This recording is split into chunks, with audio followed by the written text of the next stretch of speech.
Olá, seja muito bem-vindo. Hoje a gente vai mergulhar fundo num tema que é simplesmente fascinante e essencial para entender a Bíblia como um todo. A ideia de que toda a escritura, do começo ao fim, aponta para uma única figura central. Vamos ver como as primeiras histórias, lá em Gênesis, já desenhavam as sombras daquilo que um dia seria revelado. E o nosso ponto de partida não poderia ser outro, vem da própria palavra. A ideia central, como a gente vê aqui nessa citação do próprio Jesus, é que os textos sagrados, desde o Antigo Testamento, já falavam, já testemunhavam a respeito dele. Para a gente não se perder no caminho, vamos seguir um roteiro bem claro. Primeiro, a gente vai firmar essa base de Cristo em toda a Escritura. Depois, vamos entender o que é tipologia bíblica. Em seguida, partimos para exemplos práticos em Gênesis. Damos um passo atrás para ver a estrutura geral da Bíblia e, por fim, a gente amarra tudo com a ideia de sombra e realidade. Então, vamos lá.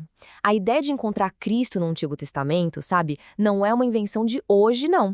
Na verdade, é um princípio que vem lá do Novo Testamento. Era a lente que os primeiros cristãos usavam para ler e entender as escrituras hebraicas. E olha, esse versículo aqui é a prova disso. De acordo com o Evangelho de Lucas, o próprio Jesus, depois de ressuscitar, explicou aos seus discípulos que o Antigo Testamento inteiro, começando lá pelos livros de Moisés, falava sobre ele. Isso aqui, gente, é a base para tudo que a gente vai conversar. Ok, agora vamos para a nossa segunda parte. A gente vai entender a ferramenta teológica que nos permite enxergar essas conexões. A tipologia, que é como se fosse a chave que abre a porta e mostra como os dois testamentos estão, na verdade, totalmente conectados. Então, o que é essa tal de tipologia? É o estudo dos tipos. Um tipo é uma pessoa, um evento ou até mesmo uma instituição lá do Antigo Testamento que funciona como um trailer, uma prévia, uma sombra de uma realidade muito maior que seria totalmente revelada em Cristo. E Cristo, nesse caso, é o antítipo, ou seja, o cumprimento daquela promessa. A carta aos Hebreus nos dá a metáfora perfeita, que vai guiar toda a nossa análise. A da sombra versus a realidade. Pensa assim, os tipos do Antigo Testamento são como sombras no chão. Elas não são o objeto real, mas apontam para ele, mostram o seu formato, provam que ele existe. E o objeto real, nesse caso, é Cristo. Agora que o conceito está mais claro, vamos para a prática. Vamos mergulhar no livro de Gênesis para encontrar algumas das primeiras e mais importantes sombras, os primeiros tipos de Cristo. E o primeiro tipo que a gente encontra, é claro, o primeiro homem de todos, Adão. A Bíblia nos mostra que ele não foi apenas uma figura histórica, mas também uma figura profética, um tipo. E a comparação aqui nossa, é muito forte. De um lado temos Adão. A desobediência dele, segundo a Bíblia, trouxe o pecado e a morte para o mundo. Do outro lado temos Cristo, que o apóstolo Paulo chama de o último Adão. E ele, pela sua obediência, traz vida. É um paralelo perfeito de queda e redenção. Vamos avançar um pouquinho na história de Gênesis. A próxima grande figura que a gente encontra é Noé. Ele e principalmente a arca também são vistos como uma pré-figuração poderosíssima.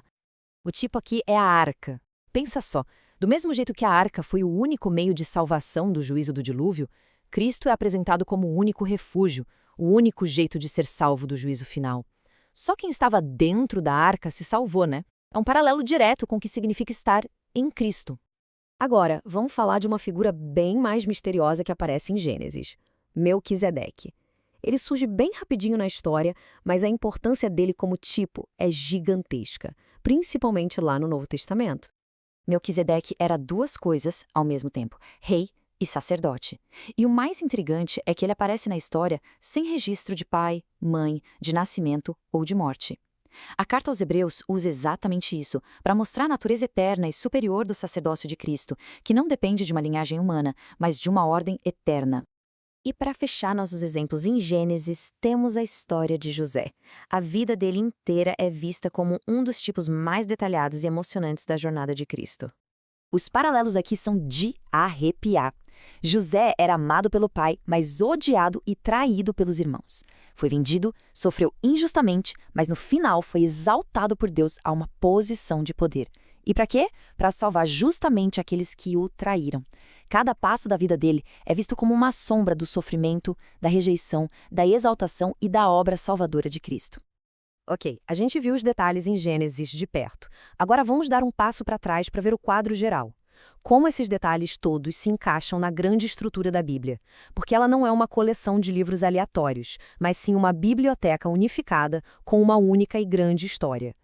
Para a gente ter uma ideia do tamanho dessa biblioteca, estamos falando de 66 livros diferentes na Bíblia protestante. Foram escritos ao longo de muitos séculos, mas que formam um só conjunto que a gente está analisando. E esses 66 livros se dividem em duas grandes partes.